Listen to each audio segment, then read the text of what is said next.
So excited to see you all this morning, and welcome to the first ever Cougar Hall of Fame Brunch. We're trying something new this year, and to look around this room and see 100 faces at us tells me that this is a great decision, and it's a great opportunity today to celebrate 6 amazing Cougar alumni and former student athletes here with us. This Hall of Fame is special to me. I know it is to many of you in this room who have been honored at different points of time or have had a chance to take advantage of coming to one of these events before. Being a Cougar is a huge part of who I am as a proud alum myself. It's a part of my role as Director of Athletics, and I know it's a part of all of your lives too. So this morning's a celebration. You know, I can't wait to hear these speeches. I can't wait to share the memories that always come when we get these groups of people together. And then to celebrate what it is to mean to be a Cougar. You know, once a Cougar, always a Cougar. Cougars for life, those things that I hear from all of you. So from the bottom of my heart, welcome back for many of you to UMM. Welcome to this celebration. And with that, I'd like to welcome Chancellor Janet Shrunk-Erickson up, who's going to give some remarks about Minnesota Morris. So thank you, Janet.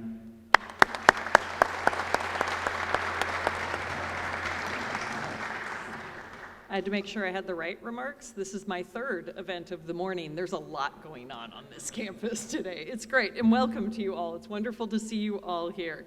In the more than 2 decades I have been teaching and doing other work at this campus, I have accumulated a wealth of really remarkable examples of University of Minnesota Morris student athletes. There is, for instance, the cross-country star who, after graduating with 3 majors, went on to pursue a PhD in anthropology at the University of Arizona and is now Director of Tribal Collaboration in Research and Education at Archaeology Southwest, which is a preservation-focused nonprofit in Tucson. There is more recently the winner of last year's Chancellor's Award, who majored in environmental science with a very high GPA, served as a Morris Challenge ambassador, helping ensure that high school students and teachers had an excellent experience in their interactions with this campus, and was a vital member of the women's basketball team on the all-time record list for career blocked shots. And she's now a researcher at the West Central Research and Outreach Center here in Morris.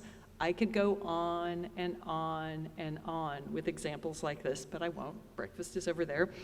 Student athletes continue to exemplify the energy and collaboration, the team and individual success, the engagement and drive of a University of Minnesota Morris education.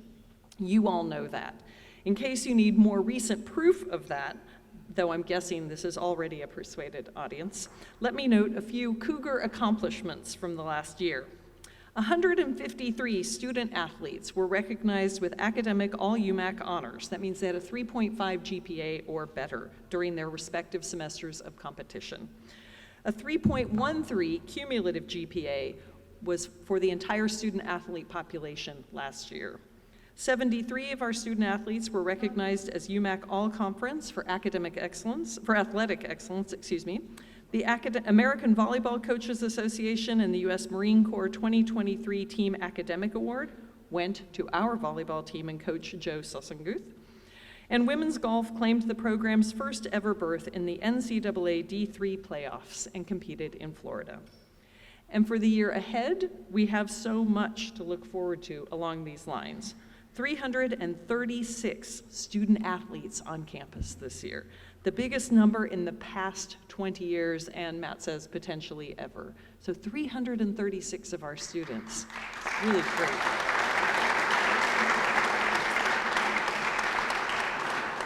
A fairly major portion of that is here for football. 76 football players are rostered this year. 76, with high expectations for the program. Cougar.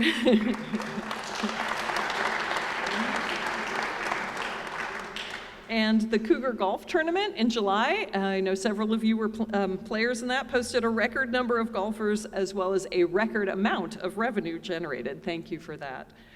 We offer 19 NCAA Division III sports with the exciting addition, I think it's exciting because I'm a swimmer, of men's swimming and diving this year. I'm really looking forward to it. If you aren't familiar with our pool, it's a great facility, and this expansion just made a lot of good sense. So we're hoping to bring in people who want to do D3 swimming, and we are the only public D3 program in the state, so it's a good draw. Student athletics power this place in so many ways that are valuable to the campus experience as a whole and to the student athletes themselves. They show what's possible by working together, how to balance academic success with an enriching life outside the classroom, and what individual drive looks like. Thank you so much for your support of the University of Minnesota Morris, and go Cougars.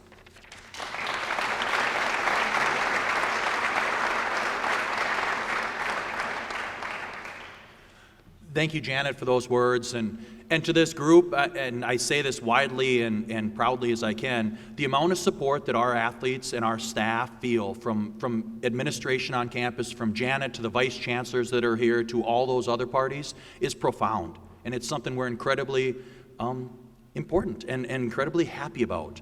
I will leave you with this before we release for brunch here. I always talk about being better together. My staff hears it a ton, the student athletes hear it probably too much. But as an alumni base and a group in this room, it's something that I just firmly believe. I mean, something that separates Morris from, I think, a vast majority of other places is that connection where you can walk back into a room and see people you might not have seen for 15, 20 more years, and all of a sudden, bam, you're back in your college days. You're back remembering what it was like to walk across this campus when this building didn't even exist. Right? But that doesn't matter because you've got that Cougar tie.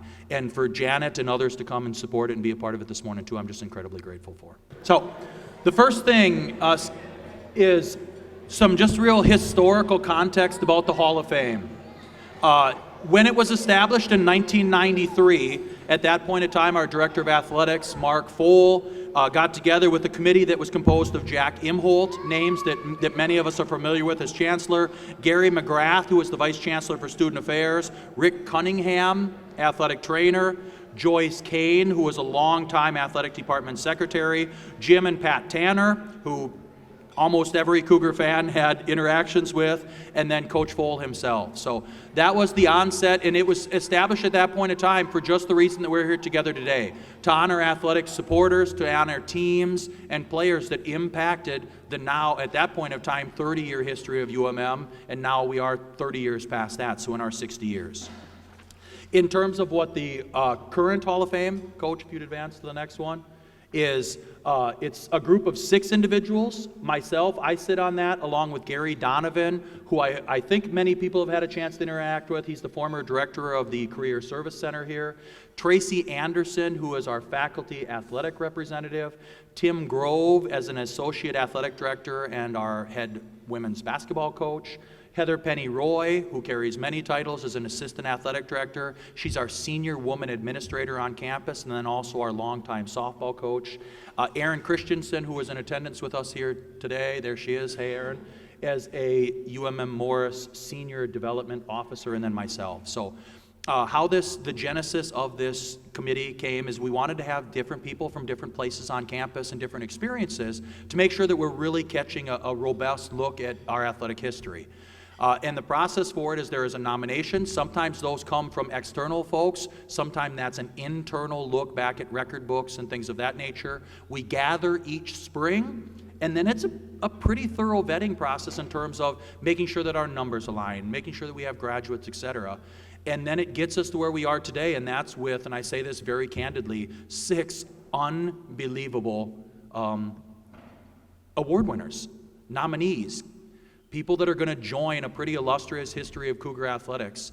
And it spans what I think was so unintentional, and believe me when I say this, unintentional, but it spans 1970s into 80s, into the 90s, into 2010 and 14 respectively. So I mean, you're looking at a 40-year span for 6 different individuals to join us. So really excited about that, and with the 6 individuals today, that'll take us up to 63 individuals along with 13 different teams in our years of experience. So with that, we're going to get into the presentations, and I am going to welcome Kyla and Nate up here, who are going to introduce Steve Aamodt.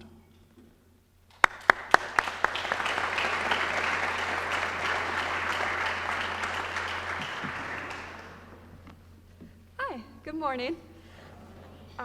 When our dad asked us to do this, honestly, we were kind of shocked. We knew our dad was tall, and therefore he must be good at basketball, right? What we didn't know is how good he truly was. Now our dad is not one to boast about himself, so we will gladly stand up here and do it for him. I'm Kyla, as he said. This is Nate, my brother, and we have known our dad for our whole lives. It wasn't until just last week that I found out his name still lives on in the University of Minnesota Morris basketball books, not one, but 7 different times. He was also one of 2 people to be named first team all-conference for the basketball team. And when my dad spoke about basketball, he rarely spoke about himself. He really talked about his teammates and the friends that he made along the way.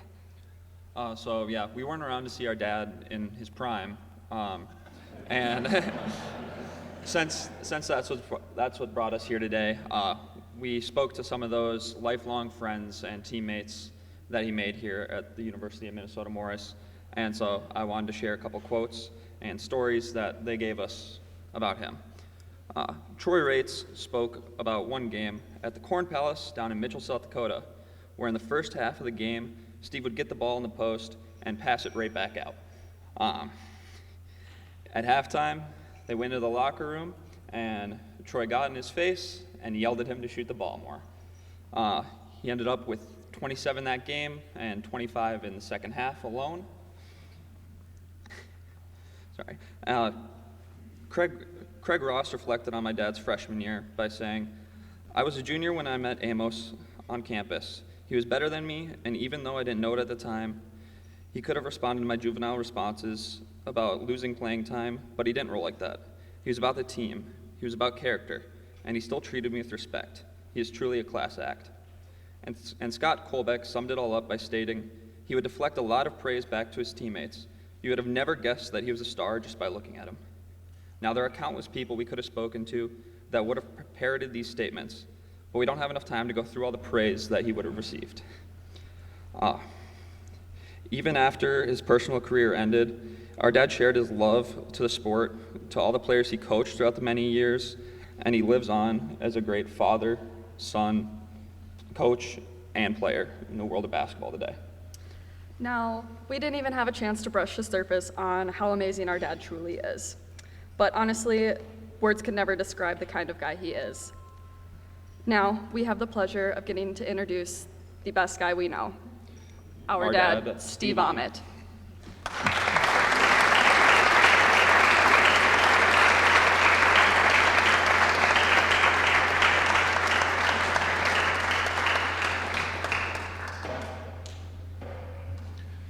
Wow, they didn't even show me that. I thought they did pretty well, so nice job, guys. Want to thank Matt, appreciate that, and the committee, Alumni Association, obviously my wife, family, my 91-year-old dad who came, and my sister. Congratulations to everybody else, the inductees for this year. It's a great honor. You know, when Matt called me this spring, gave me a lot of time to sit back and reflect on my time here at University of Minnesota Morris. You know, I hadn't thought about it for years, right? It's been 30-odd years since I graduated. And over the last few months, you know, in drive time, windshield time, I got to start thinking about all these times, and it's been fun, right? So thinking back about, you know, the students, right? Obviously getting the degree here, you know, going to classes, studying at Briggs Library, some of the off-campus Friday, Saturday night group study hall events that we held. It was fun, you know, looking forward to Flatlines every spring. You know, it was fun to reflect on a lot of that stuff. I remember and telling my kids too, you know, going to class, walking across the mall every day, and it was really weird in the winter that it didn't matter which way you're going, you're always walking against that slight 20-mile-an-hour breeze that was always blowing across campus. So my dad used to tell me stories about how he had to walk uphill both ways to school. I told my kids about walking against the wind both ways to class. So the student life, athletics, obviously, like they said, a lot of great friendships, you know, the competition, but it's just the people that we played with. When Coach Ford, who left us too early in 2019, started recruiting me my senior year, I had not heard of Morris. And so it was interesting, a good guy, liked him. came up for my recruiting visit, and I had been to a couple other colleges for recruiting visits. Didn't really feel right with those, and I know I had a couple more visits after this one. After spending time with Coach Ford, some of the players at the group study hall one night, I committed on the spot to come to the Minnesota Morris. It just felt right. The people were right. It was just the right place for me. So glad I did that. And then lastly, I look at, Chancellor talked about being a student athlete here at the University of Minnesota Morris. And I look back at my life and the skills I've learned being that student athlete, right? The dedication, right?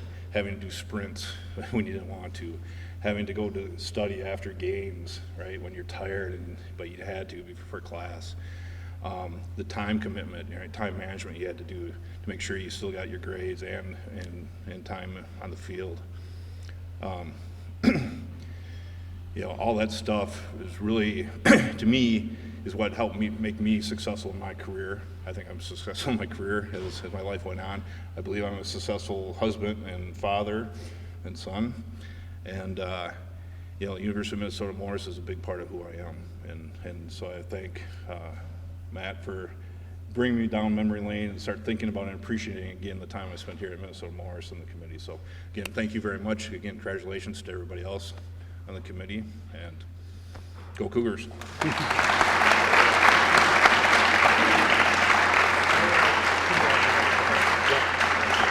Appreciate you.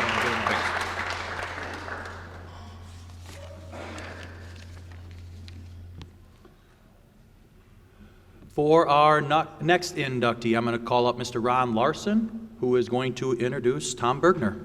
Ron.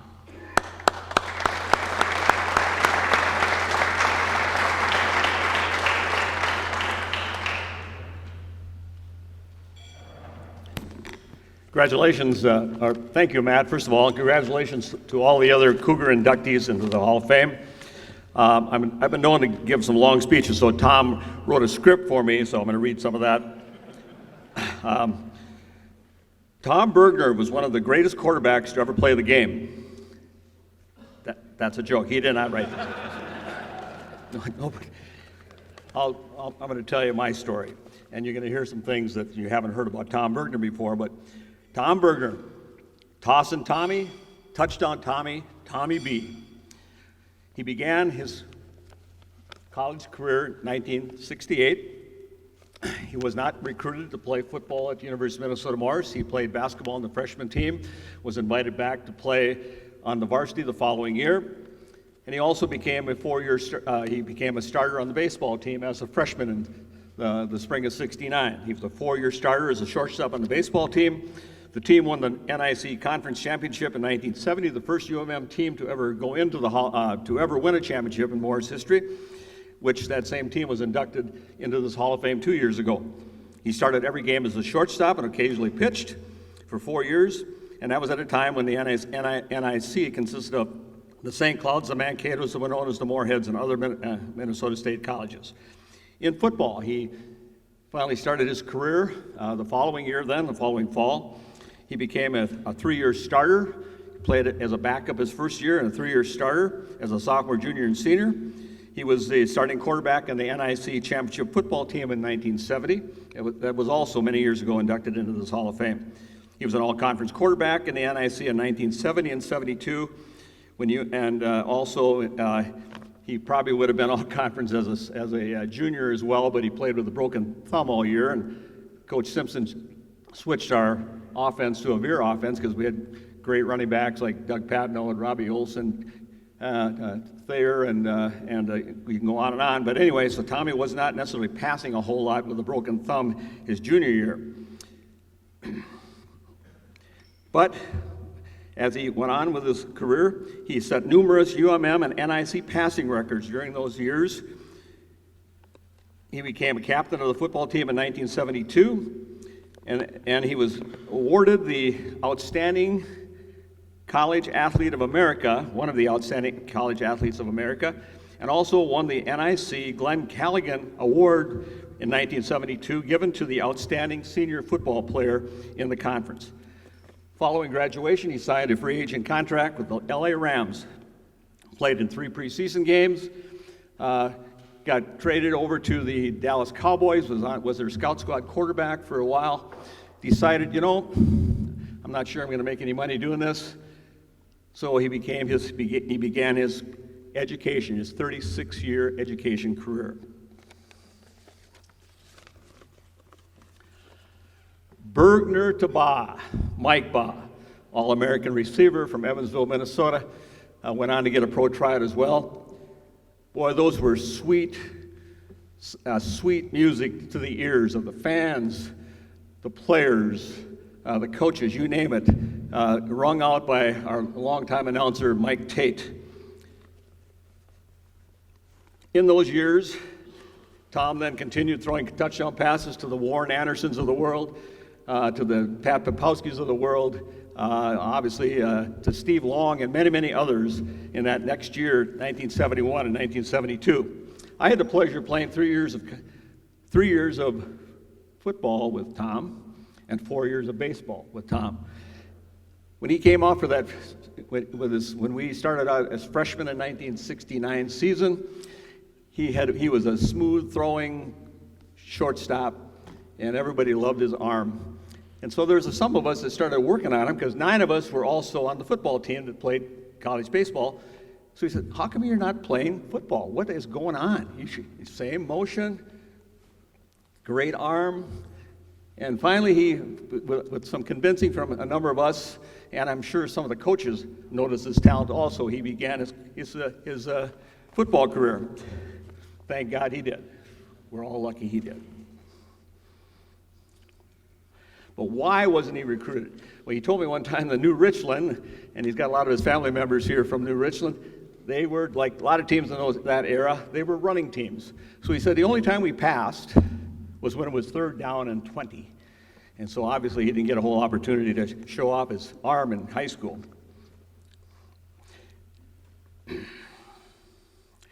As a quarterback for the Cougars, he won 24 games. He passed for over 4,000 yards with 35 touchdown passes. Berge was a great teammate, but he was a quiet guy, very quiet. But he gained confidence in his abilities and gained confidence as a leader when his abilities started showing to everybody. And one of his teammates is sitting over here, Jerry Schilgendahl, told me a story one time that in the 72 season, Jerry was playing tackle or tight end, and he missed a block. It was a perfect lookout block. In other words, and for those that don't know what lookout blocks are, you got stock blocks, you got drive blocks, you got double team blocks, you got pass blocks. Well, a lookout block is, you miss it, look out, Tommy. And some of you linemen know all about that. Anyway, that being said, so Jerry comes back to the huddle. Tom, as a senior at this time, grabs him by the shoulder pad, said, "Don't ever let that happen again." And Jerry said, "I didn't miss a block the rest of the year." So he became a leader through that whole process, and the rest is history, of course. Thank God he went out for football. Following his pro football tryouts, he went back to Olivia, Minnesota, where he began teaching and coaching. He coached football, basketball, baseball, did that for many years, then moved on to Sauk Center High School, then to Ricori High School, took 4 teams to the state tournament, eventually ended up being an athletic administrator for Mankato East, was named the Region 2 Athletic Director of the Year, served on their commission as well, earned a master's degree, became a assistant principal, first of all, at Cass Lake Bena, assistant principal and athletic director at Red Lake, and a principal at Bagley High School, where he finally completed his education career. He is currently retired in the Bemidji area. At this time, some of his teammates have gathered up some cash, and one of his classmates, teammates, Daryl Cluck. Daryl, please come forward with a special presentation. And at this time, please give a Cougar Pride congratulations to Tom Bergner.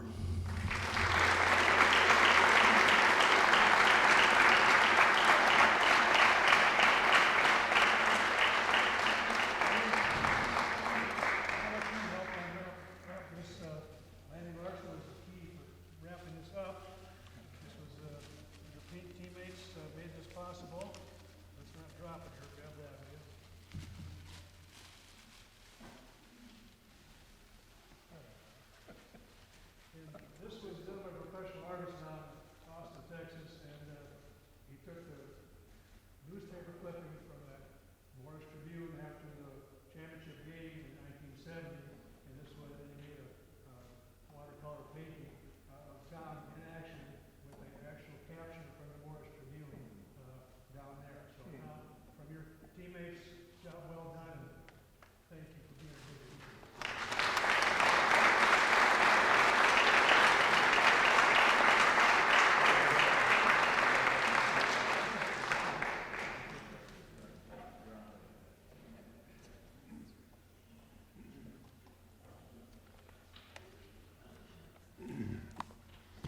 Thank you, Ronnie, for those kind words.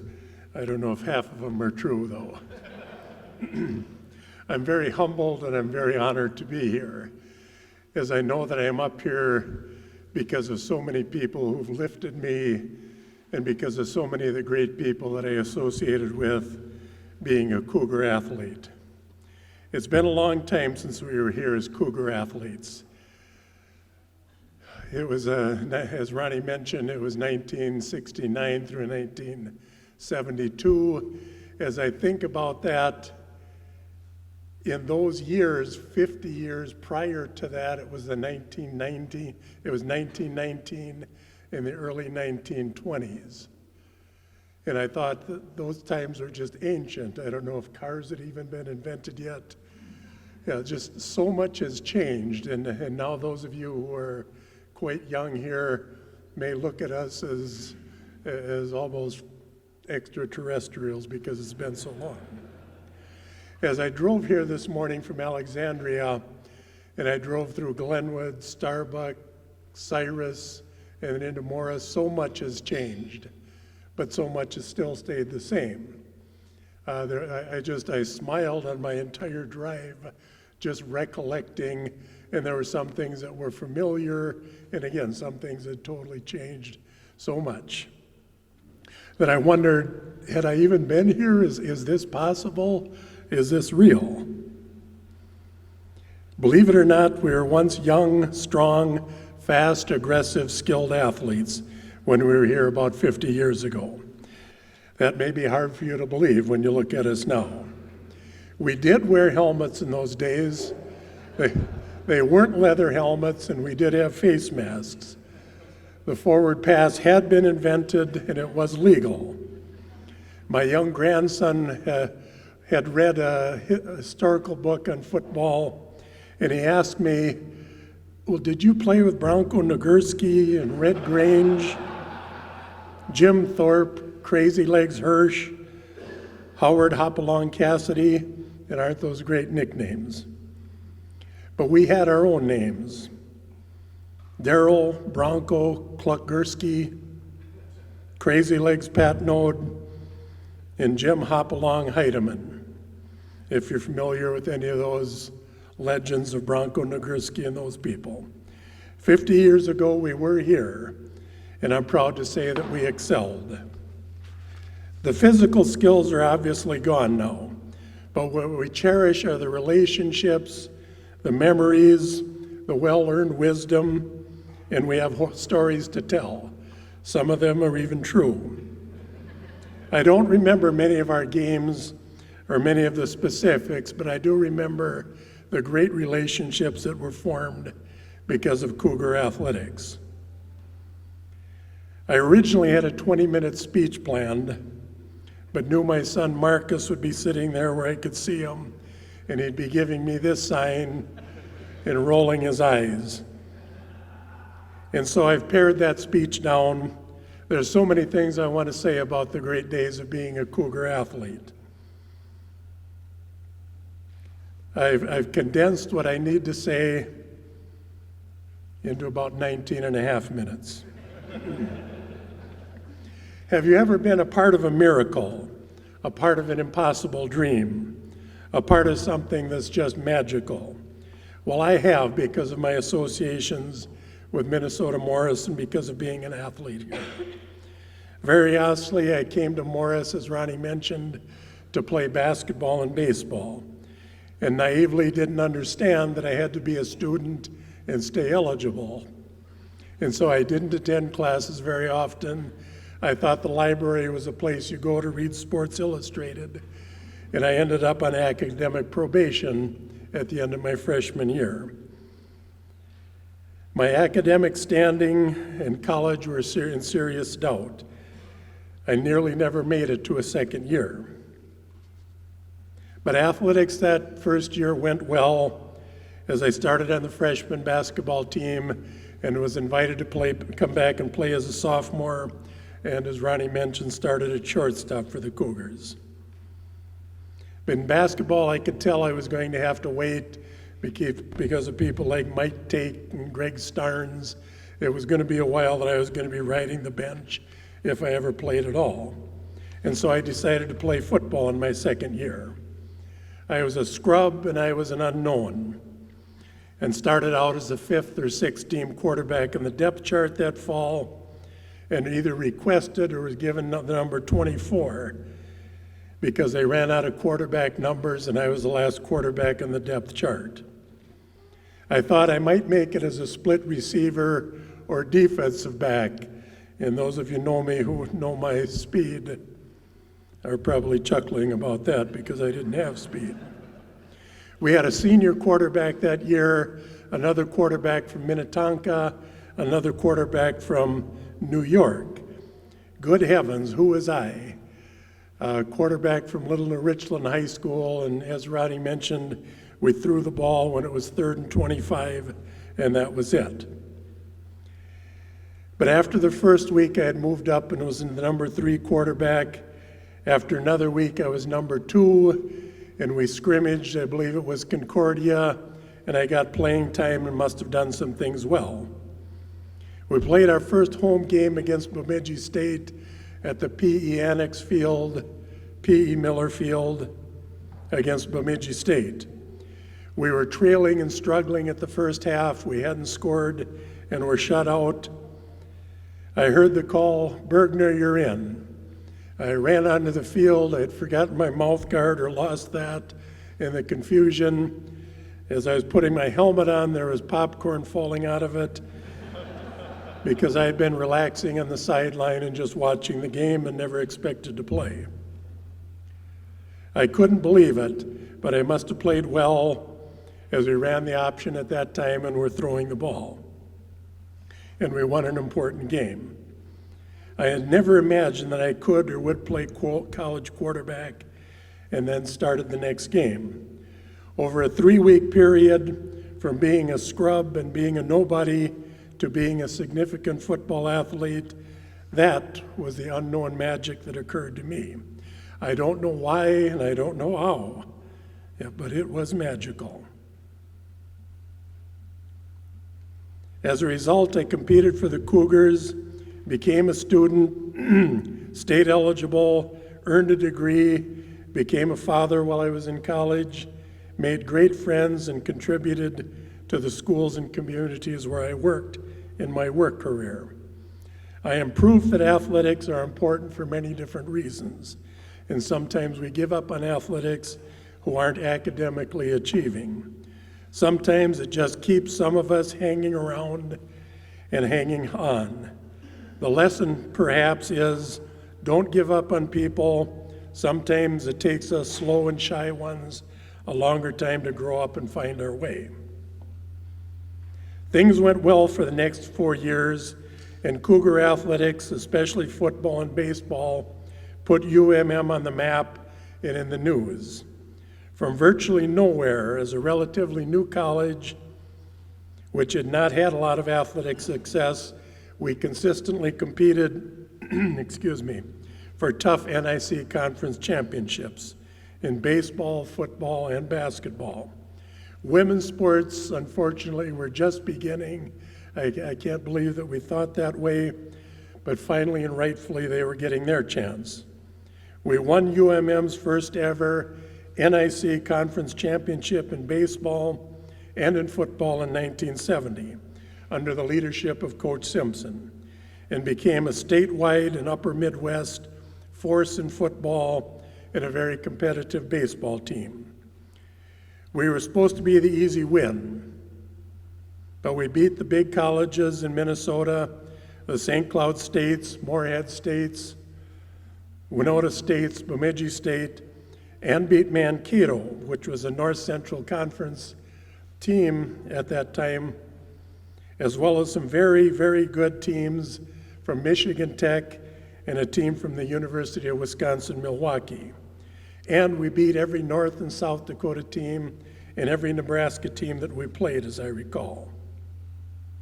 Other than the Gophers and the Upper Midwest Division I programs, we were often one of the best college and football and baseball teams in Minnesota and maybe the Upper Midwest.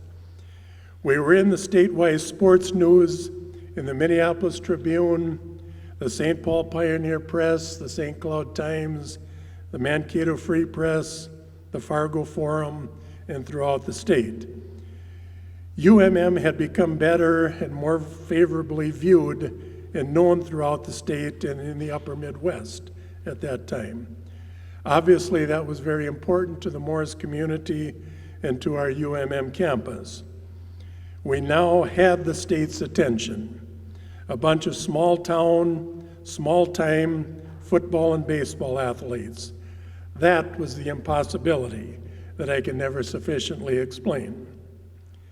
The vast majority of us were from small towns and small schools in the Morris area.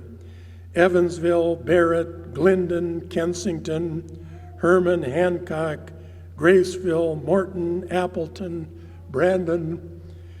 Many of those communities don't even have high schools anymore.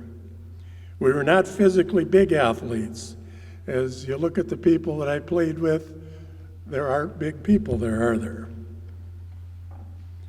As I recall, our guards and linebackers were always about 190 pounds. Our offensive and defensive tackles, about 210 to 220. Our tight ends, about 190 pounds. And they matched against and battled against opponents who were 240, 250, 260 pounds. My other teammates at speed positions played with great skill, tenacity, preparation, and determination. Those were the heroes. I remember that we traveled to play at Michigan Tech one year and traveled through the remote areas of Upper Michigan. The bus had to stop and refuel, and so most of us got out and wanted to buy candy bars and pop. Some went to the gas station to do that. As I recall, most of the linemen went into the bar to buy candy bars and pop. There were two Cheers-type guys, Cliff Clavin and who was the other guy? Norm, yeah. Cliff and Norm were sitting on their bar stools. As our linemen walked in, they turned and looked and kind of studied us. And finally, one of them said, "Are you guys a band? A marching band?" What led to our success? We simply refer to it as Cougar pride, and we mention it many times. And there aren't adequate words to describe or to explain that. We were small-town athletes, generally three-sport athletes in our high school, not the biggest, fastest, or strongest, or the most highly recruited athletes. But our players competed with intense tenacity, sacrificed and paid the price, had great pride, played extremely hard and for each other, had great heart, competed with such tenacious courage, and had the ultimate in great coaching. Cougar pride, that is the miracle that occurred. It is true that the hungry cougar hunts best. To this day, many of us are still very close with each other and love getting together at our reunions. We are now the old warriors because we battled to become successful. And then that original success continued under the coaching leadership of Darrell Cluck and Paul Miller, and that success grew even more with the Al Moldy and Larry Edlin coach teams that had great success in the NIC and in the national playoffs. In the late '70s and into the early to mid 1980s. This award is not about me, but is for us. To be selected to this Hall of Fame with such a deserving group of outstanding former Cougar athletes, and to be representing my teammates, I am very humbled, as that is another part of the miracle, the impossible dream, the magic that has happened to me. I was just a lump of clay, shaped by great people and great teammates who lifted me upon their shoulders. I will be eternally grateful. I am blessed in so many ways. Marcus, how am I doing? He's sleeping, all right. I am blessed in so many ways to have wandered into UMM as I was originally, and I had packed my car to go to Winona State on a partial scholarship there. I lived in Alexandria in the summer, packed my 53 Ford to register for classes, and because I'm such a deep thinker, I thought, "Gal, that's a long way to drive," and came to Morris. And here I found the mentors and the coaches I worked with and the teammates I competed with. I'm blessed because of my parents and grandparents. My parents, Lyle and Donna, who traveled around and saw many of our games, who loved me, challenged me, made me competitive, gave me so many opportunities, who were tough on me and set high expectations. And my grandparents, who thought I, as a firstborn, was really something special. At this time, I would like to introduce or mention some of my families, some of whom are with us today, and some of the many people who have lifted me and carried me. At that table, my favorite and best son, Marcus. My other favorite and best son, Jay. You just wave, okay. My daughters, Jenny and Abby, who aren't with us, and Karen, my former wife, who worked hard while we were in college to financially support us, raised my kids, had a family together, and stuck with me and supported me. My wonderful sister, Jody Quirum, and her husband, Tom, both retired teacher coaches. My wonderful sister, Jill Schlake, and her husband, Neil Spud Schlake. And yes, he does look like Tom Cruise. My good friend, Ronnie Larson, who nominated me for this award and keeps all of us old warriors organized, and his wonderful wife, Lanny. Head coach Mike Simpson, who coached us for 3 years while I was here and showed me what it's like to be an outstanding man and a great coach. And his wife, Dorothy, who personally helped Karen and I get through some financial difficulties while we were in college. I want to mention head coach Don Turner, who coached us our senior year when we went 8-2. And he excelled at relationships, recruiting positively, and brought a new culture to UMM with his recruiting from Florida, California, and New Jersey athletes. And I was blessed to have great position coaches and an athletic staff who supported us. And especially my teammates who lived Cougar pride every day, every practice, and every game while we were Cougars. A special thank you to Matt Johnson, the Director of Athletics, for an outstanding Hall of Fame, and to the committee that he worked with. I'd like to just have you give him another round of applause, because this is really great.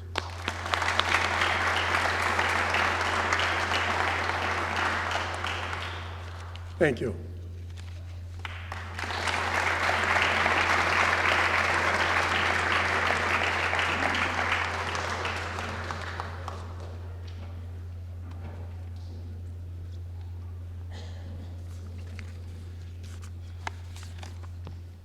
Next up for us, I'm going to welcome Jeremy Carger-Gatzow up here, former Morris track and field coach, and he's going to introduce Megan Segura.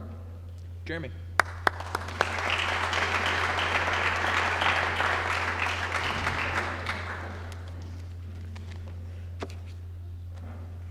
As Matt started this, referring to it as an opportunity for reflection and on the history of the programs and the athletic department. And I've been super excited about this for a while. Once I heard Megan and Linda were being inducted, like two very special athletes that I think made an impact when I was a young coach, made an impact on me, not me imparting anything on them. Like I learned a lot from coaching them.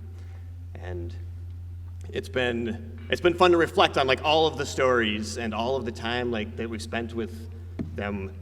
Like Megan going to last chance meets and driving home at 2 a.m. because it's a late meet, and all of the national meets that you get to go to, and flying trips, road trips to Ohio, things that you just spend a lot of time with these athletes as a coach, and they become part of the family. So, and just to be clear, I'm sitting at Linda's table, but that doesn't mean she's my favorite. Both equal, you can't pick a favorite child. So it's been a lot of fun. And some of the things like I learned from Megan is to really never put expectations on someone or limit them in that way, because you never know what they can achieve. And Megan was I think admittedly, a decent high school athlete, didn't qualify for the state meet, but then we just saw her develop and continue to develop every year. And I think it was a pretty early meet, and she qualified for the finals in a smaller meet and was nervous, and you have those like great coaching moments where you can talk about like, hey, you can do this, you deserve to be here, and have those great moments, and just see her continue to improve and to be a dominant athlete eventually. And I think early on, like as she continued to grow, just see what more she could achieve. And it wasn't until maybe junior year we were at a meet and like realizing like just how dominant she truly is. We went to compete against the Gophers. A lot of Division I, Division II athletes, and like now at a track meet, the time is instantly there. Like then we still had to, not that long ago, but still had to wait for the printed results. But she smokes all of the Gopher runners. And it was so fast that the timer had to call me and say, do you realize how fast Megan just ran? And it just obliterated the school record. But it was like at that moment, like, this is pretty special, like what's going on right now. That year she qualified for the national meet. We got to go to Ohio. It was a good time. Just some of the accolades just to show how dominant she truly was. She was a 14-time UMAC championship title she won. That was 4 times in winning, 4 years of winning both the 100 and 200. Twice pole vault as well we threw in there just because she was good at it and we could do that too. She was the track athlete of the meet all 4 years, so the track and field MVP. And then when she graduated, she had 3 conference records and 11 school records. Just dominated everything. I think she was, what I learned, just the amount that she improved is that lots of athletes could achieve that, and a lot was due just to her hard work. She had some great teammates, Linda being one of them for a while as well. And yeah, I'd like to introduce Megan Sierra.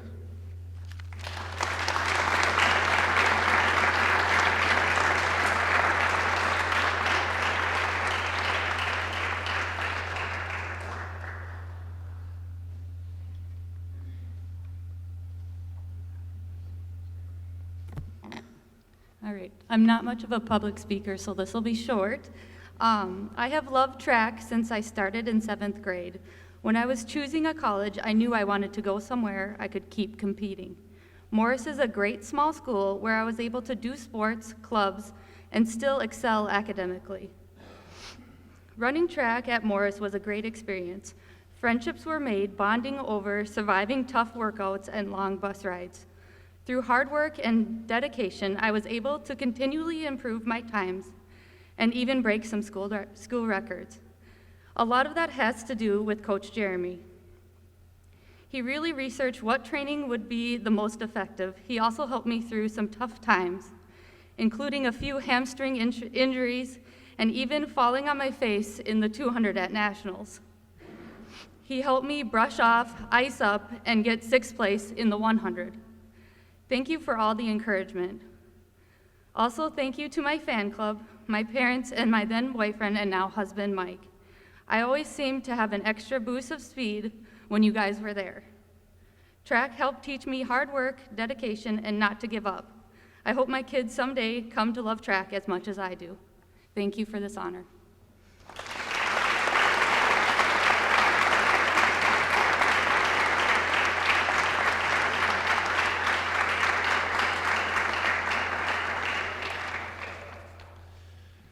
Next up, I'd like to welcome Jim Mahoney up, who is going to introduce Mr. Randy Geister.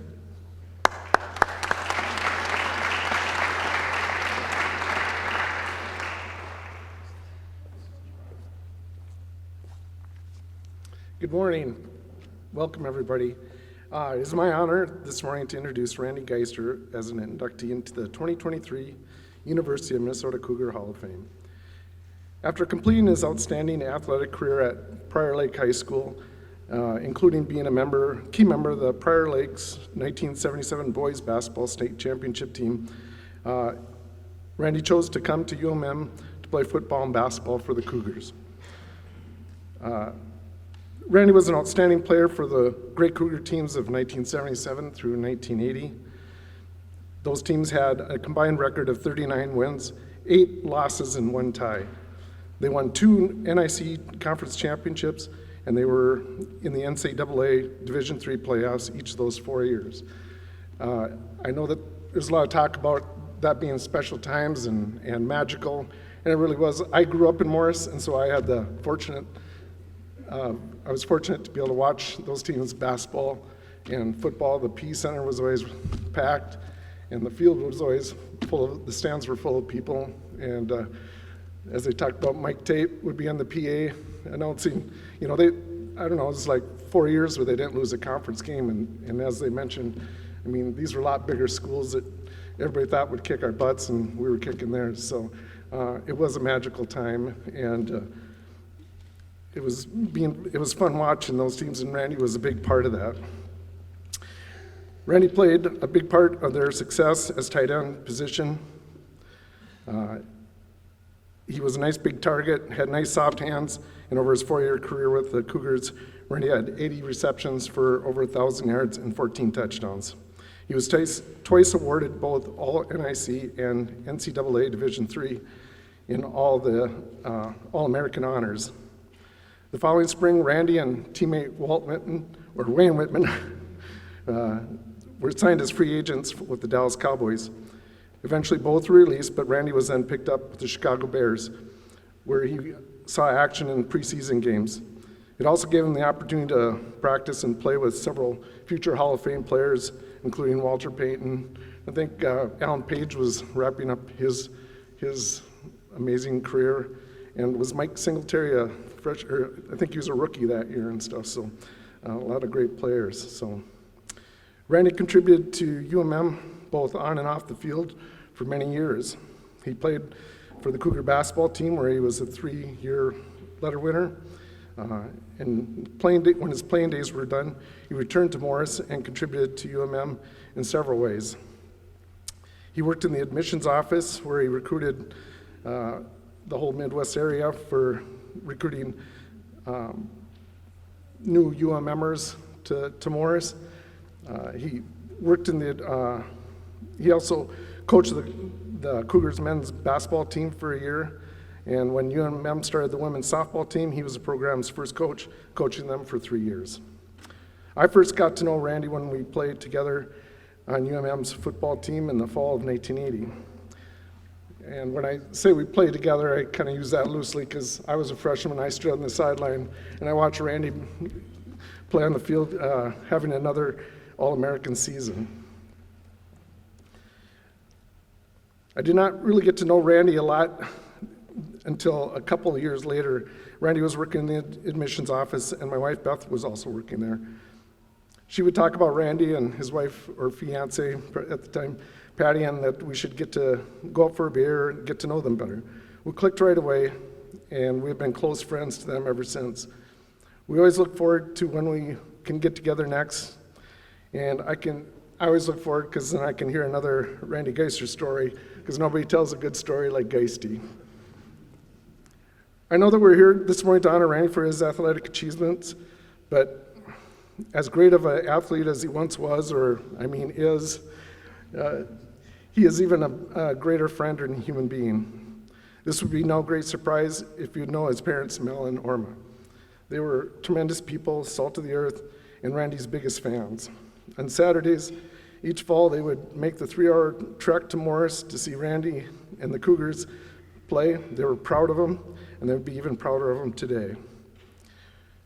Randy has given back to his hometown of Prior Lake, spending years helping the youth of his hometown of Prior Lake, setting up their youth sports programs and tournaments, helping them to learn and appreciate the many lessons that sports can provide to make them better individuals. He's a great husband, father, and friend, and nothing that he wouldn't do for any of them. Luckily, I'm in the friend group, and for that I'm always thankful. So, this morning it is my honor to introduce Randy Geister.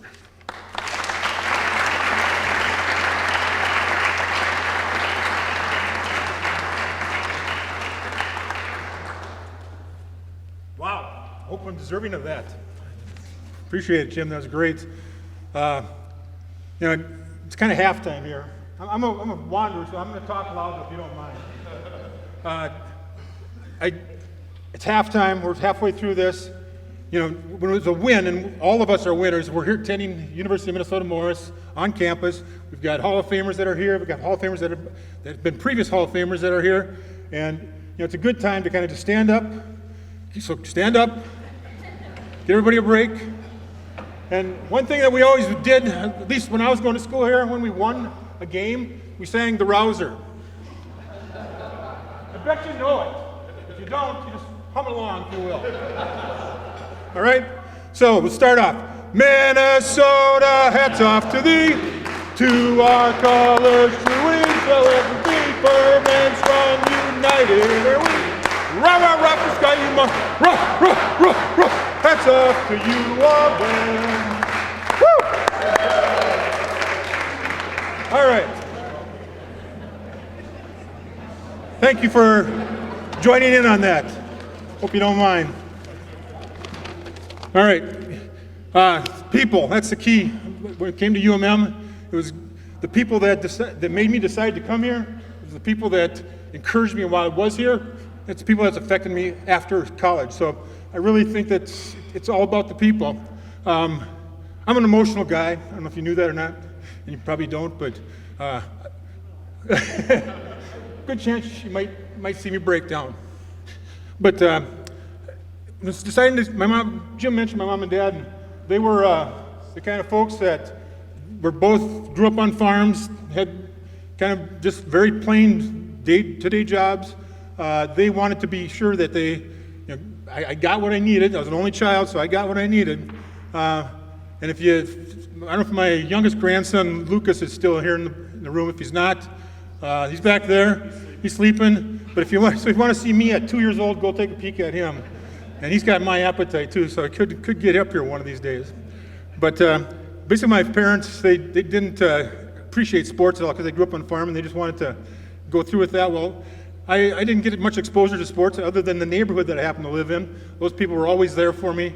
When it was time to play a game, I was out there as much as I could be. Because I was an only child and kind of one of the younger kids, when it came time to pick out teams, like we used to do when we were kids at the ball field, I would be one of the last kids picked. And so I started, my mom had a marker and I had a t-shirt. I said, pick me. Put that on my shirt. I still was the last one picked. But it made me feel like, hey, I deserve to be here. Well, time went on and I eventually started to grow a little bit and get a little bit bigger. Well, by the time I was in 7th grade, I was 5'9", 210 pounds in 7th grade. So, hey, I was a big kid. My first football coach just said, our 7th grade football coach said, you need to be a running back, because kids were hanging on me and they couldn't bring me down. So I became a running back, and I was thankful that he did that to me. So if you ever got a big kid, don't put him in the line only, give him a chance to run, because I think it helped me become an athlete and understand that athletic piece that I needed later on in life.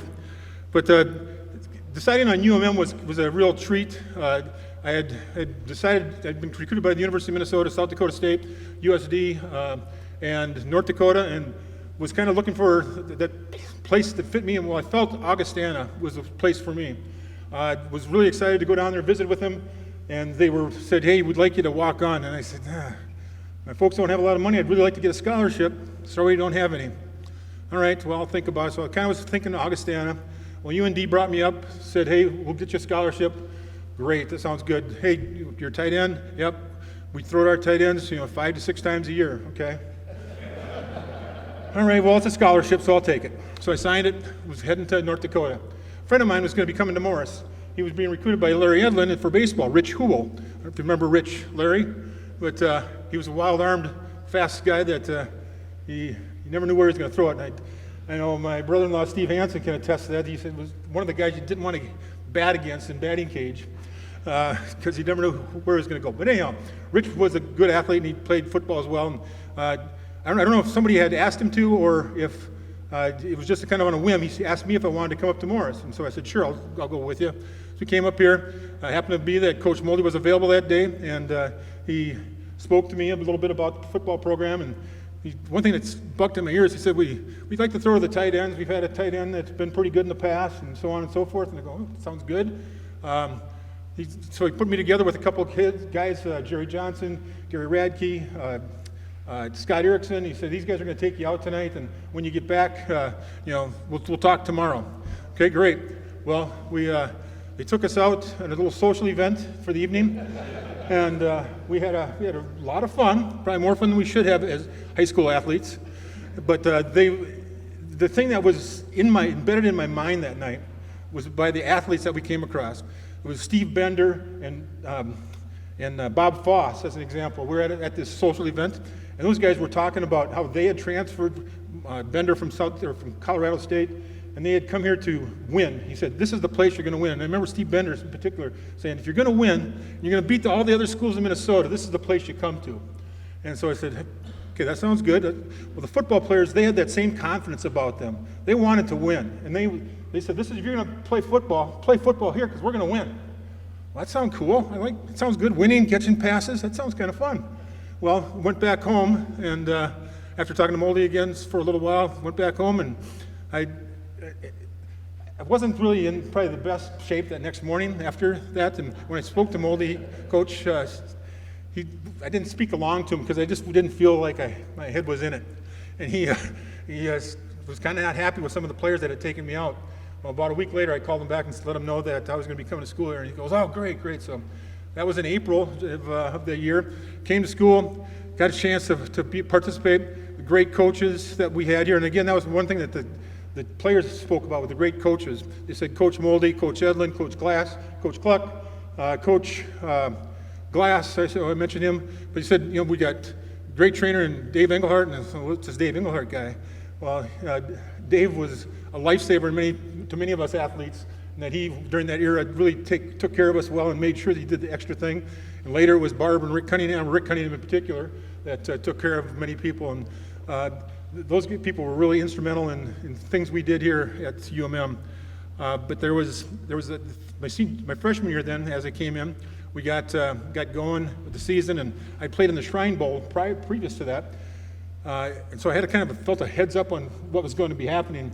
Went to camp here, and I'm second string tight end, and I thought, okay, there was a senior, Bruce Cottom was a senior tight end that year.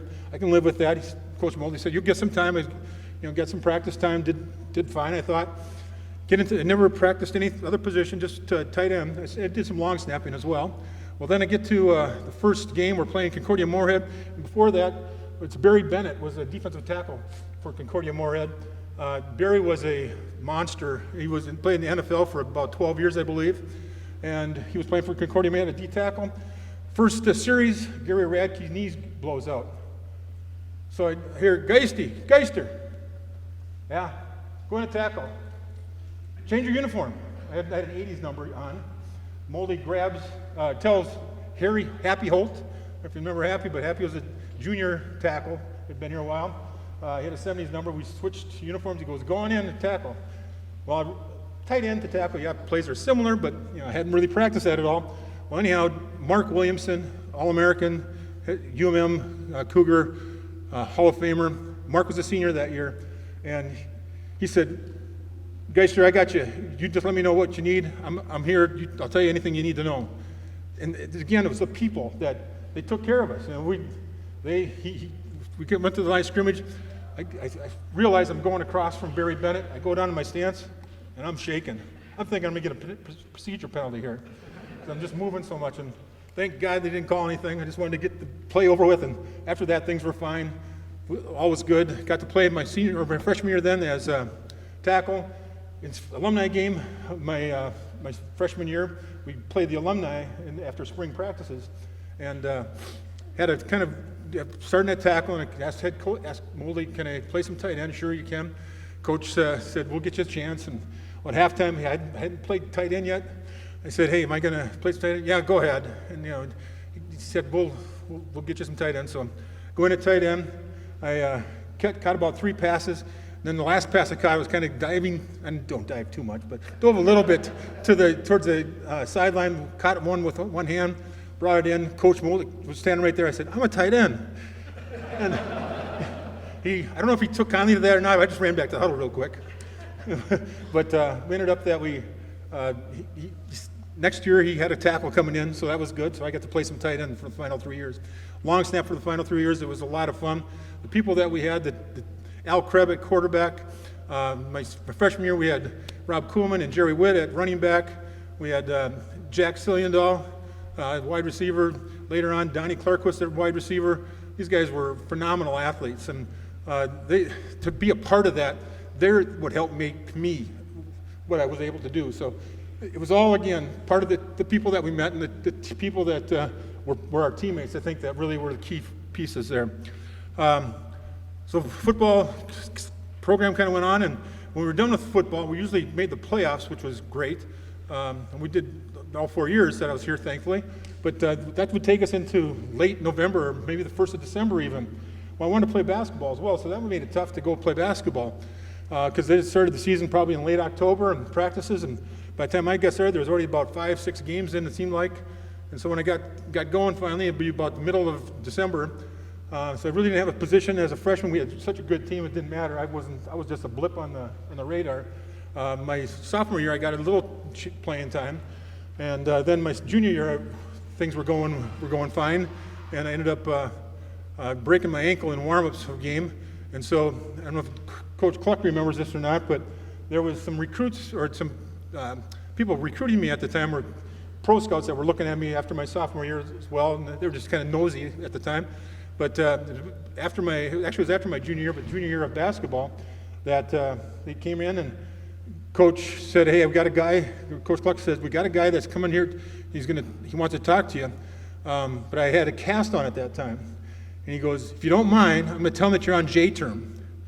Well, we didn't have a J term here, but Coach Cluck, I appreciate your creativity there, and we made it available so that I just didn't have to face that scout face to face and show him my broken ankle and show him that there was a nick in the armor potentially. So we got through basketball. Basketball was wonderful. We had great times. We had good people that we never won a lot, but we always middle of the conference we competed, and that's what was so fun about our basketball group. We had really good competitors, kids that came from Detroit, Chicago, Minneapolis area, of course, and other communities around the state, but the fact that they wanted to compete. And personally, my best game was my senior year on my birthday. We were down at Winona, and Winona has this, one of my good friends from high school was on their captain of their football team. Well, of course, anywhere I played basketball during our NSIC days or NIC days, the opponents' football team were always there, and they were just riding me the whole game. They were on me big time. And so, you're a crappy football player, you're a crappy basketball player, and that's okay. I can live with that. Bring it on me. And I ended up at Winona hitting 22 points. We lose by 1 on a last-second shot. Unfortunately, I didn't take it, or maybe fortunately, I didn't take it. But we lost by 1. My buddy comes over. He goes, "The football team bought you some beer for the ride home." And since there's no coaches that are involved in it, Coach Lewis at the time did not know we brought this beer onto the bus. But the teammates, again, the people that I was with, they enjoyed the fact that we did have refreshment for the long ride back from Winona after a hard-fought game. So that was all fun and games. We had softball. I was able to get involved in the softball program. It was actually my senior year. I was it was something that Willis Kelly, former athletic director, had posted that we're going to start a club, and softball club, and she had posted anybody interested in coaching them, work study program. I could use some money, sure. And so there's a few other people I understand that had signed up for it. Well, Willis interviewed me, and she said, you got to be careful, you're with girls now your own age and stuff. And I said, yep, I understand that. Well, eventually I married one. So, but we were careful, and we were good at that time, yes. But my wife, Patty, she was on the team, as well as my sister-in-law, Kathy, was on the teams that coached, as well as my other sister-in-law, Julie, all Hartmans, that they all married UMMers. Kathy married Steve, and Julie married Don Rachel, a wrestler. So we're all happy within the family with UMM, and a lot of tradition that we talk about, and the stories that go on at family gatherings. So that's always kind of fun. But starting out with the girls, it was, having not coached girls in the past, and having not really a lot of experience in softball, at least fast pitch softball, it was interesting to see how developed, just coming from many programs that didn't have it at the high school level, how these girls would adapt so quickly, and it was just wonderful. The competitiveness again, in which they had.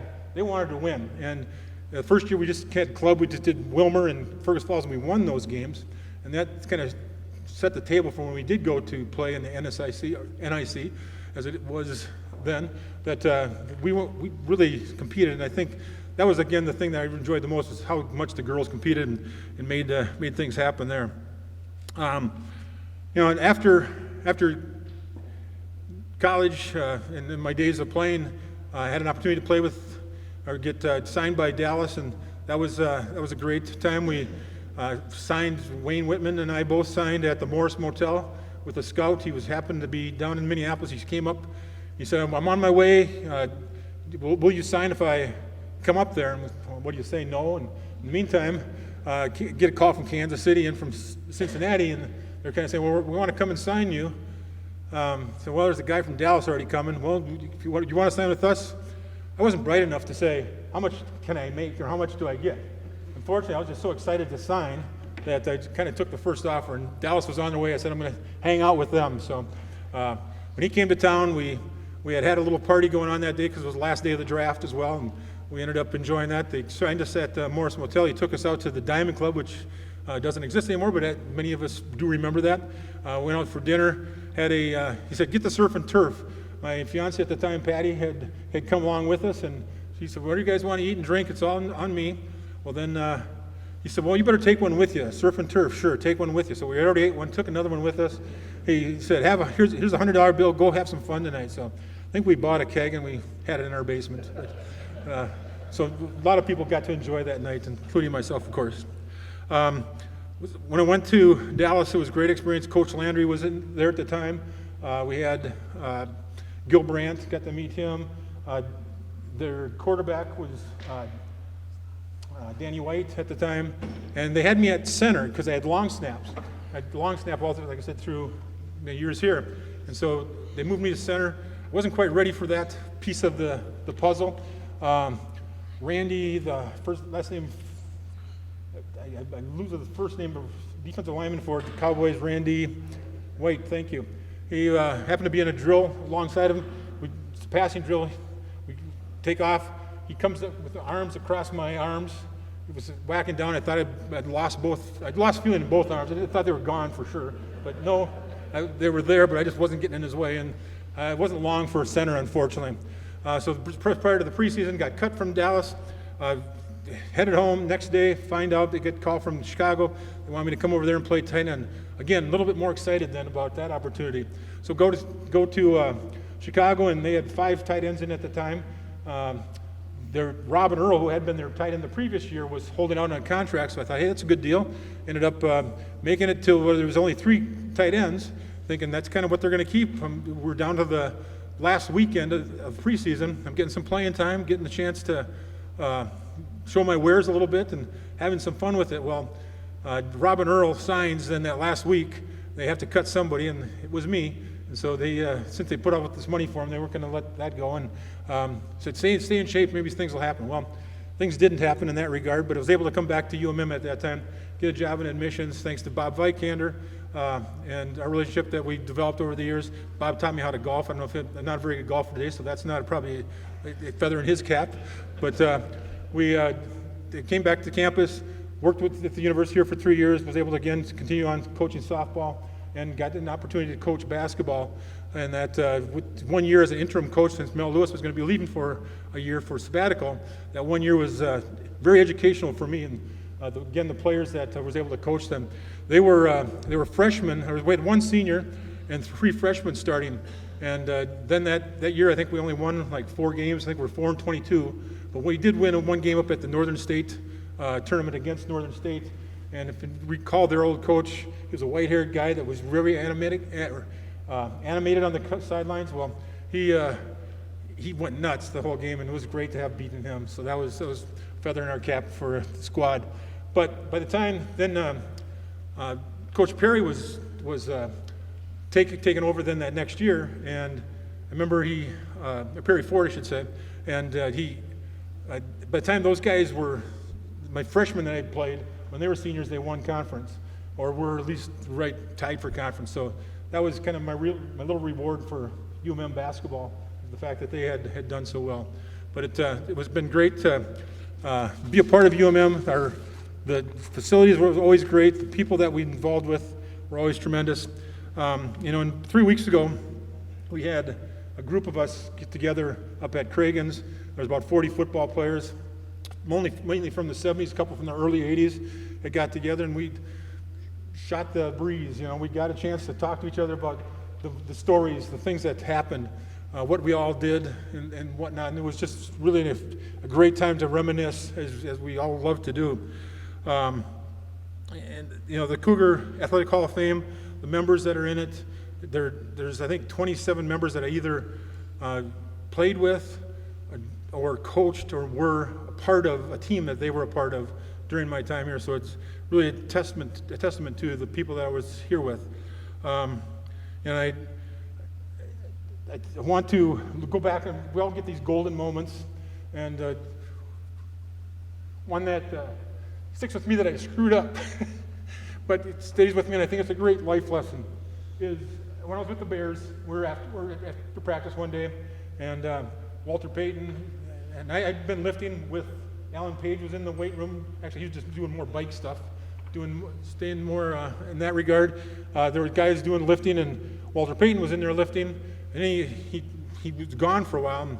And I was done lifting. I get done. I get showered, get dressed.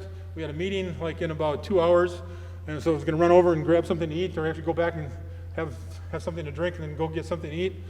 And all of a sudden, I was just ready to walk away, and Peyton comes around the corner, and he goes, "What are you doing?" He called me hometown, because he asked where I was from. I said from Minneapolis. He said, "Oh, hometown."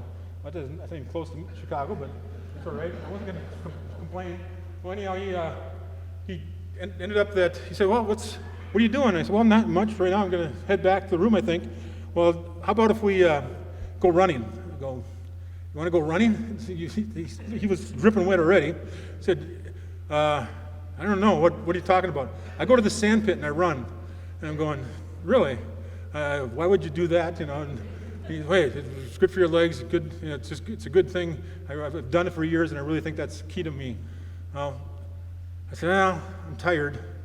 I don't think I'm going to pass." "You sure?" "Yeah." I passed on it. He goes, "Okay, no problem." Took off and never asked me again. A week and a half later, I was cut and heading home. But life lesson there was, don't miss those golden opportunities when they slap you in the face. And that was one where I was more selfish than anything. And I just needed to see that. I wish I would have done that, even if I didn't make the Bears. Just have had that experience one-on-one with Walter Payton for a period of time would have been something to talk about forever. But it is a good lesson, something that I think I've learned. I've looked for those moments more in time, and I think that's kind of where I'm coming from on that. So it was really great. And the one thing that we used to always do after, like we did at the start of this, was we sang after wins, and it was nothing more important than singing that rouser at the end of a game in that locker room on campus. And I think that was so much fun. It joined us together. The words in it, if you look at the words and think about the words that you're saying, it just becomes the real deal. That that's why we're here. And that's why we're athletes, and the reason we compete the way we do. And that we always would end it with another song following that is basically something that some of you might know, and it started with plains far across the plains of Morris. I'm not going to go on with the rest, but it ends with, "We are mighty Cougars, whoever they may be," that were our opponents. And those words, I think, "We are mighty Cougars," are really a key subject. And every one of us here are mighty Cougars. So thank you, and I appreciate this honor.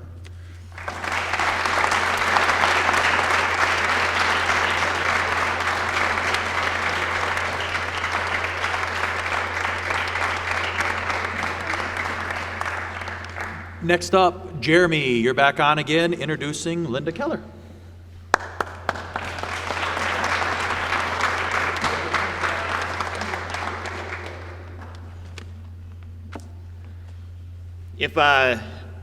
If Megan elevated the track team's competitiveness, really put the team on the map, Linda then elevated the team atmosphere and the community of the team.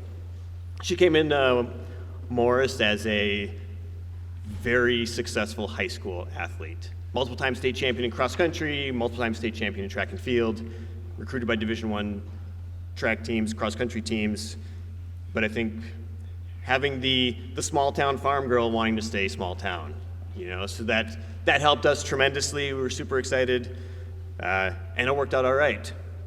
Accolades wise, 4-time conference champion in cross country, 4-time all-region in cross-country. She was the 2-time regional champion, qualified for nationals 4 times in cross-country, and was All-American 3 times. Track and field, she won 10 individual UMAC titles, undefeated in the 1500 in 4 years, set 2 conference records, qualified for nationals twice, and she has set 2 more school records than Megan, so close competition. She had 13 school records by the time she graduated. Which is all great, right? That's awesome. But I think more important was kind of her attitude and towards teammates and competitors. Like she was I think the thing that sums it up great is she would finish and usually win by a lot in cross country. She stood at the finish line and waited for everybody to finish. She was always there. Teammates, other competitors. I had never seen that before. So that was impressive. If she had an off day, sometimes distance runners had a different off day, she would go hang out with the throwers and throw javelin. Why would this distance runner throw javelin? She wanted to hang out with people, and love track and field, and I think that's what both Megan and Linda did. They were always there, and they were always together. So I think that was really taught the value of being on a team, being supportive, and also being competitive. So it was a lot of fun. I think my favorite story about this, and there's some other distance runners I was talking to recently, it kind of pointed this one out too, and sometimes the competitiveness was kind of a backseat because she was so supportive and excited for what other people would do. So I was called by the Gustavus coach he had a runner that just graduated and they wanted her to break the stadium record. So he said, hey, could Linda come and help set the pace and run together and make this a good race so the Gustavus runner, the Gusty, could break the stadium record? And yeah, we'll be there, Linda will be there, they'll run. And they'd communicated about pace and they switched off and they worked really well together. And then Linda blew her doors off at the end and beat her by a lot. And Linda went right over to her afterwards, waited, she finishes, gives her a big hug, congratulations, you broke the stadium record. And the Gusty is just but you beat me by 10 seconds. You have the record. But she was still so excited that she kind of forgot that, oh yeah, I did set that.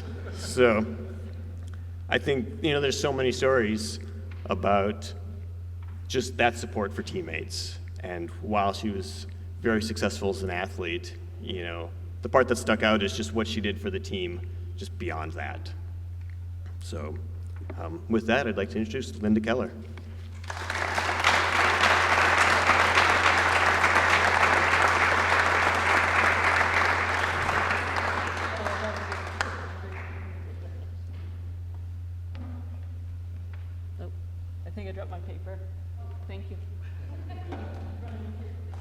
All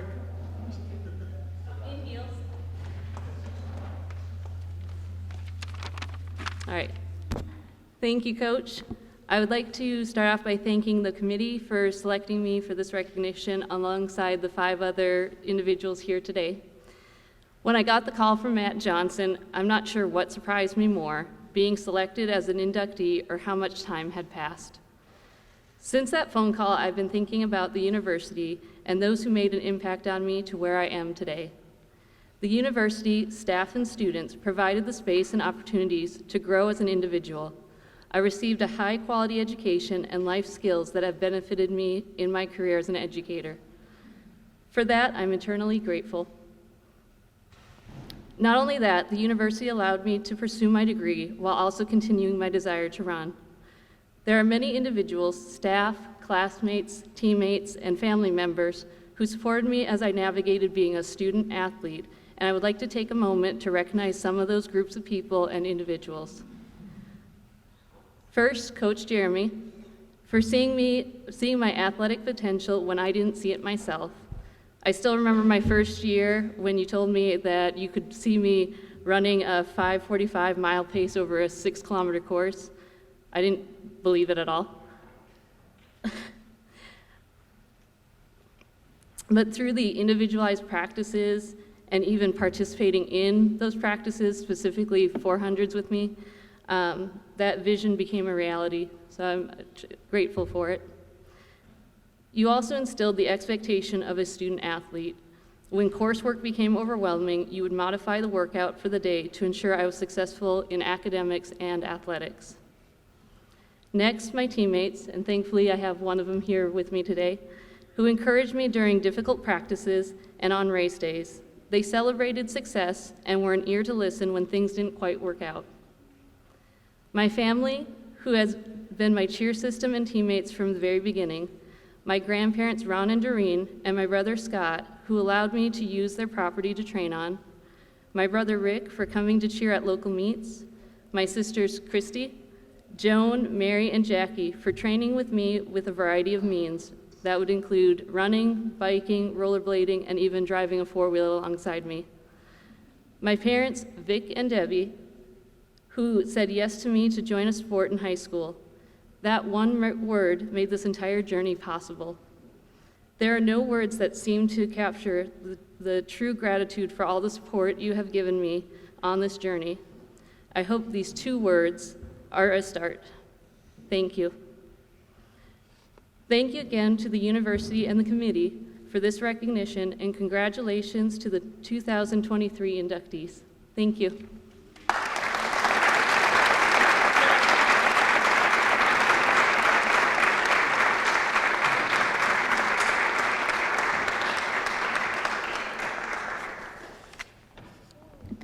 And last but not least, Coach Edlin up here to introduce Paul Seaton, please.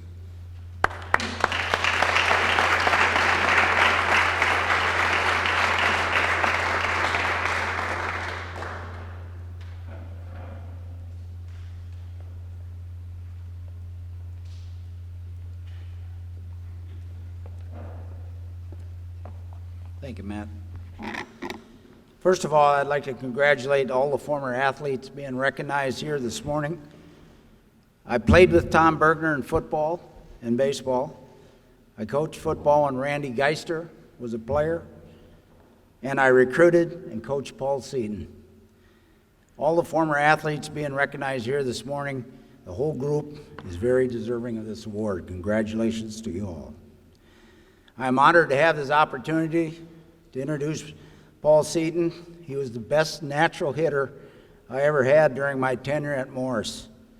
Not only was he an outstanding baseball player, but he was one of the most solid individuals I had the pleasure to coach.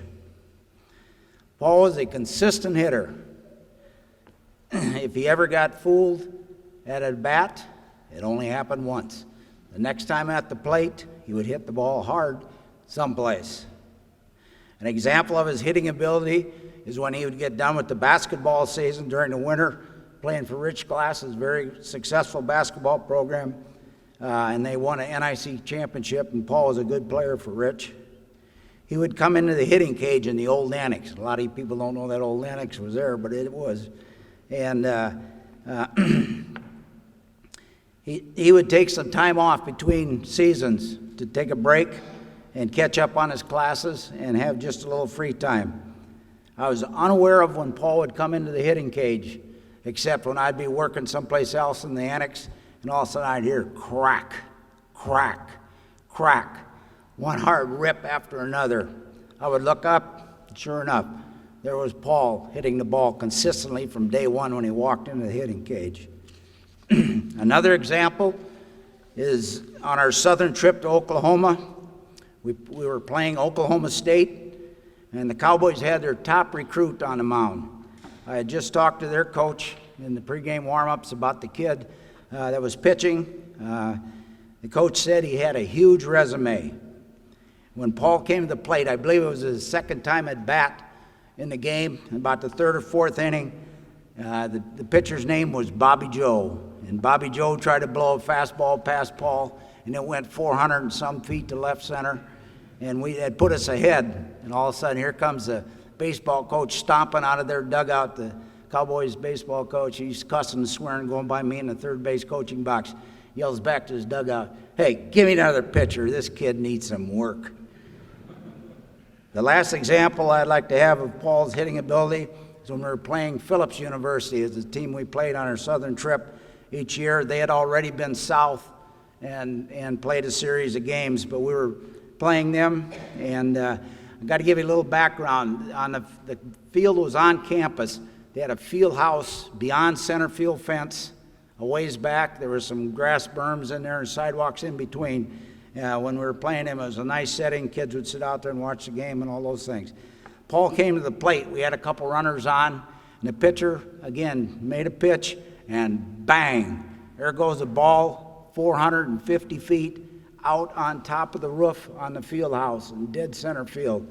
And as Paul comes jogging around third base, home run jog coming by me, the Phillips University baseball coach yells out at me and he says, "Hey, coach, I'll trade you 2, and you can pick any 2 of my players off my team for that kid right there. He's a hell of a hitter." I could go on, but needless to say, Paul's a very good baseball and basketball player. Now I'd like to give you a couple of his accomplishments as a Cougar. In basketball, he was a 3-year letter winner.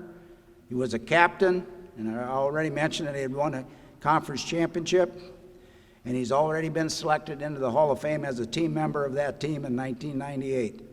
In baseball, where he played for me, he was a 4-year letter winner. He was a captain his junior and senior year, and he led the NIC in hitting as a sophomore with a .469 batting average, which is absolutely outstanding. His 4-year career batting average was .356, again, which is very excellent, and he was all conference as a junior and senior year.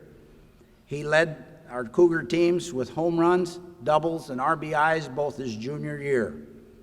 As you see, Paul is very deserving of being selected into the University of Minnesota Moore's Cougar Hall of Fame. Paul Seaton.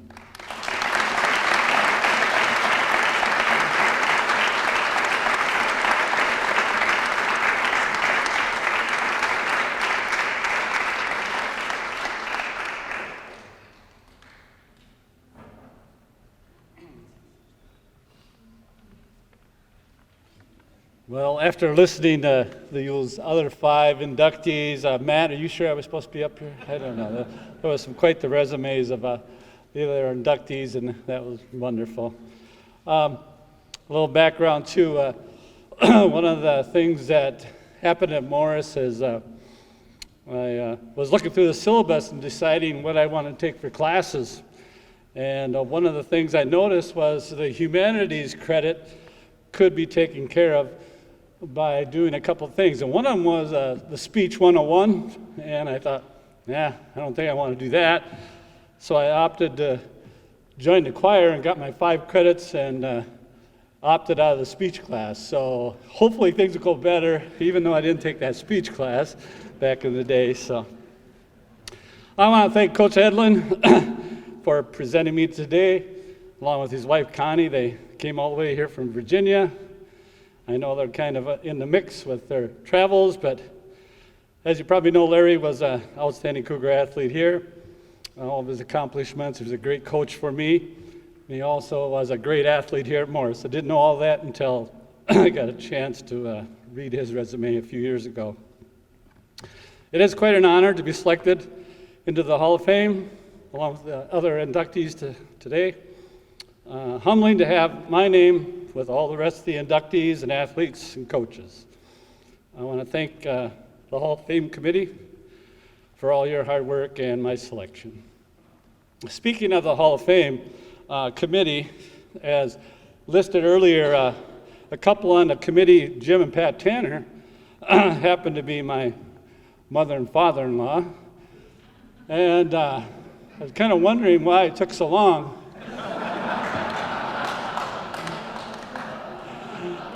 To get on this Hall of Fame, but I did bring Jenny home a couple of times a little late, and I'm thinking maybe that might be part of it. So anyway, they are great in-laws, and I appreciate it all did. I got one other little story about Jim, as sounds like Mike Tate did some PA, but Jim also got on the PA a few times for football. And one of the stories is that they were playing, could have been any of the NIC teams, but we'll say it was Moorhead State. And number 32 for Moorhead scored a parent touchdown. Apparently they're not going to call the clip on number 25. So Jim was a little bit of a homer, but sure loved the Cougars. I think he did get talked to by a few people after that one, but Mike, you never did anything like that, did you? I don't think so. As I look into the crowd, it just means a lot to me to see family, teammates, coaches. Many of you got up early and made the trip today. I'd like to take a little time to introduce people that came with me today. My wife, Jenny, give a little wave. My son, Ryan. Aaron, my daughter. Future son-in-law, Jason. My daughter, Megan. Her husband, Corey. Megan and Corey, old UM members. Grandchildren, Whitney, Wyatt, Taylor, and Tanner. Thanks for hanging in there, you guys. I know it gets a little long with all the stuff going on. So, if I can tell a little story about my grandson, Wyatt, he plays a little baseball, and I was watching his game a month or so ago, and as you know, at Little League, the strike zone can get a little bit big from time to time, and Wyatt was up there, and the first pitch came in about this far outside, and called a strike. And my grandson thought maybe, as he looked over the plate at that umpire, thought maybe that was just a little bit outside. So he's right in line with the rest of us baseball players. My journey in baseball started in the small town of Verndale, Minnesota, population about 507. I lived a farm family, a family of 7 of us. I was the middle child. We lived out in the country a couple miles, so in order to get into town, I had to get on the old two-wheeler and put the old glove on the handlebars and ride into town.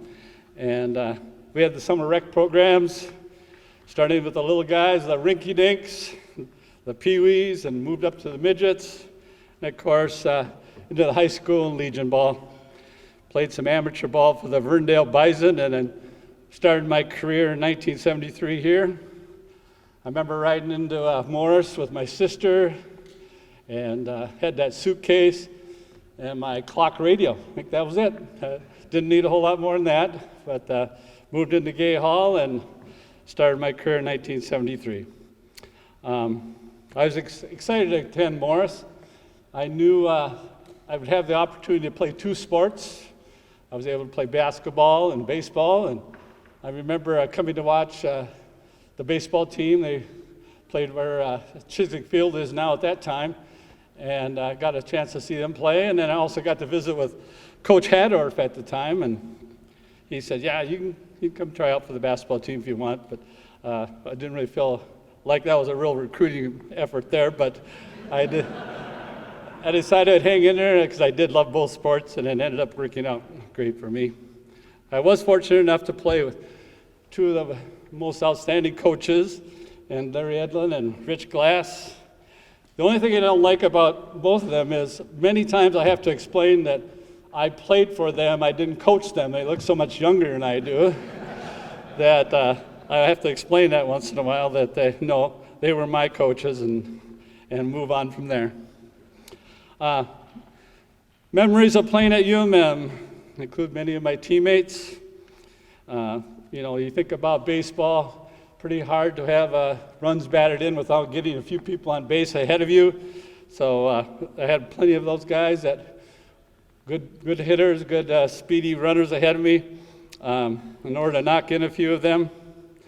Some of the teammates I think of is Spoff, who happens to be here today, Shorty, Gordy, Pet, Pig, Drew, Shablu, Lonnie, the Jacker, CS, Freddie, and Joey B, and Danny H.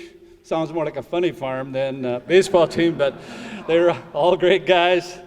Many of the teammates, even now, we get together every year at a little reunion and have a great time talking about our stories and become really close friends with many of them.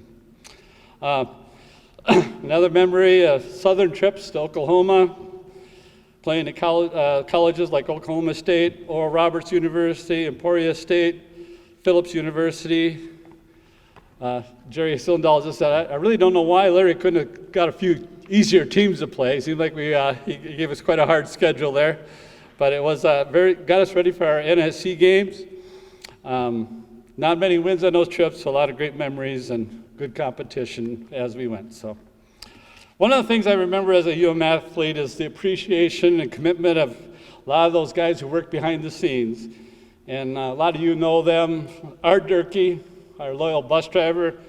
I remember we load up the bus at the PE Center at 8 o'clock at night, and off we go. And Art would drive us all the way to Oklahoma. The rest of us were sleeping, floor, up in the luggage carriers, wherever it may be. And but Art, he'd get us all the way there, and we probably played the next day, far as I know. But Art was a great, loyal bus driver, and got us to many long trips.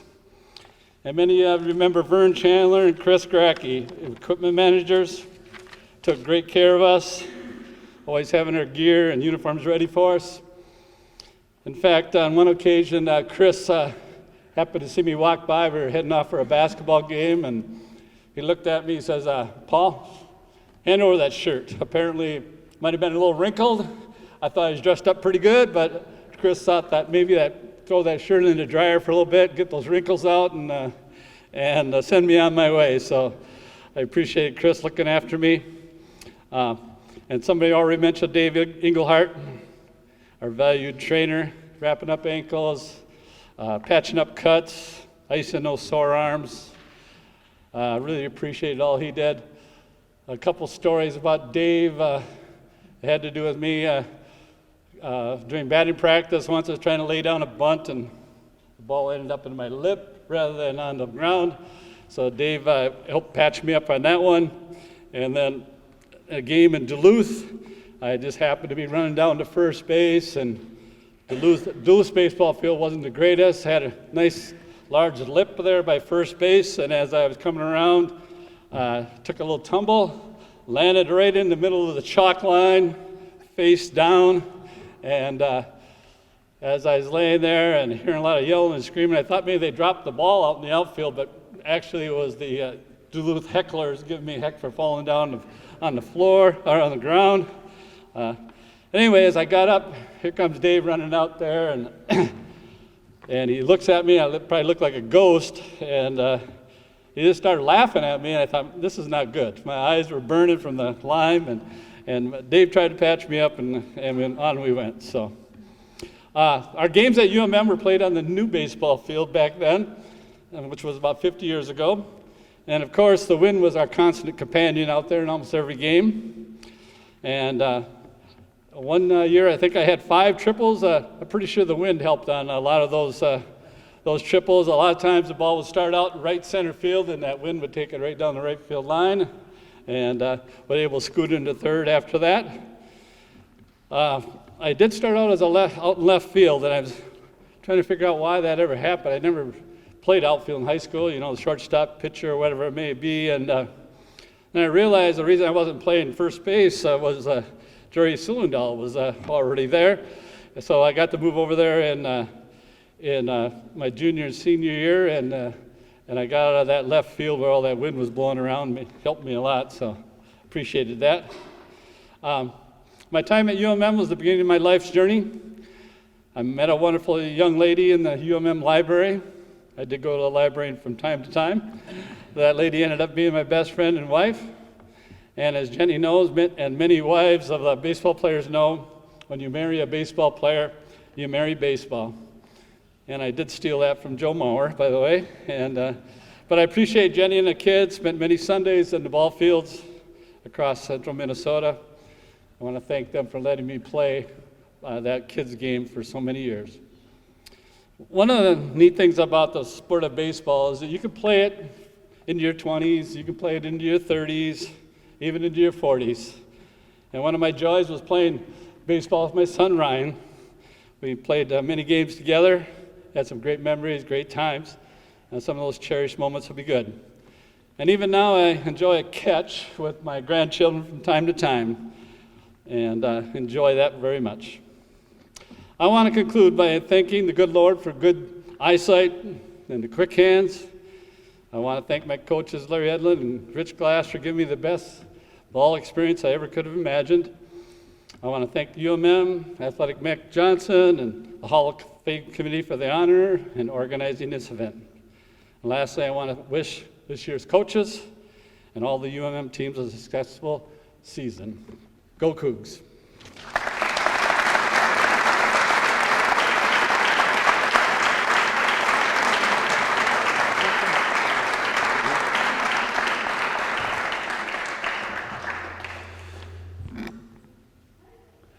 Just an absolute honor for me to stand up here in front of you all and honor this class, and not only this class, but everybody that's affiliated with this event. You know, it all means something to you for a reason to come back to it, and it certainly does to me too.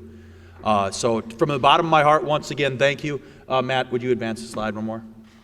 Just a quick rundown of other stuff going on. I think this has been communicated out already, but there's actually a women's soccer match that's now. It is 1 o'clock, so that's ongoing. On the pitch, the men's soccer team is going to follow. The 6 o'clock homecoming football game, and there is a tailgate option there where there's going to be some food, things of that nature. And then for those of you sticking around from this class that are going to be here, we're going to do another round of applause and induction at halftime of that event, so I'll coordinate it with you about that. And then one more thing I just wanted to bring attention to real quickly is we're trying something new this year that I'm really excited about, and we're just going to call it the Cougar Days of Giving. And it's going to be an event where we're just live online, where we're just talking with each individual sport coach and bringing in some athletes and talking about their time here. So an opportunity to just, again, promote Cougar athletics. We're going to live stream it. It should be really fun. So putting that on your radar if anybody wants to join us from 10 to 12 next week as well. So that kind of concludes this day. It went a little long, but it's going to go long when you have so many amazing memories and things to celebrate.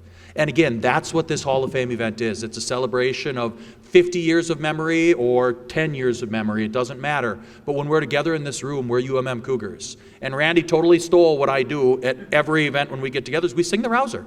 Not that rouser, but the rouser that we sang together, right? And it's important to me, it's important to our athletes, and I hope we're going to hear it 3 times today. So once again, thank you to all of you. Nominees, if you want to come up here, we're going to grab a quick group photo as well, or inductees now I should say. And I appreciate all of you. Go Cougars.